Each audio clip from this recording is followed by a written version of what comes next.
زما معزز ورونو نکاح کول واجب دي په داسې وخت کې چې انسان باندې غلبه د شهوت وي.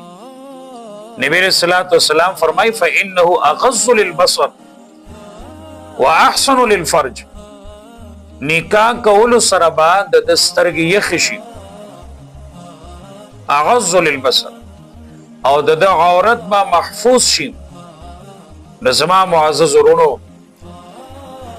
انسان بلوغ ته ورسیږي او د بلوغ نه بعد بیا د عمر 15 کال عمر د دې نوجوان جوړ شي. نه نوجوان سره د نکاح کولو فکر، نه د نوجوان والدینو سره د نکاح کولو فکر.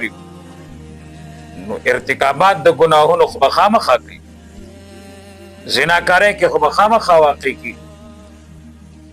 والدین د تعلیم سوچ کوي، والدین د کاروبار سوچ کوي، والدین یې د مستقبل سوچ کوي چې لا تعلیم نه دی برابر، لا نوکری نشته دی، لا بیروزګار دی.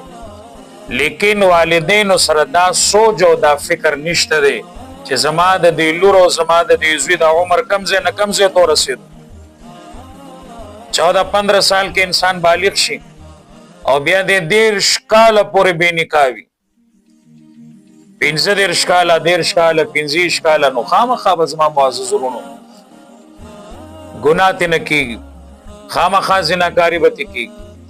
نن سبا چې څونه د فسق او د فجور د آلات روان دي، دا د عریانۍ او د بېدینۍ او د فحاشۍ د سیلابونه چې را روان دي، وجه دا ده چې زمونږ نارینه او زمونږ زنانه د نکاح کولو نه لري. د زنانو عمر زیات شي، د نارینو عمر زیات شي، د نکاح بندوبست نه شوی، هلته هغه سره شهوت دی، شهوت غلبه په هغه باندې راغلی.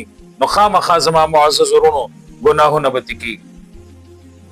زما قدرمندو حضراتو څنګه چې د خپل اولاد د تعلیم سوچ دی، څنګه چې د خپل اولاد د نوکرۍ او د مزدورۍ سوچ دی او د هغې د مستقبل سوچ دی، نو داسې د نکاح سوچ هم وکړه چې زما کور کې دا لور ناسته ده، د دې عمر زیات شو، 15 کاله 13 کاله عمر شو، د دې د نکاح بندوبست وکړه.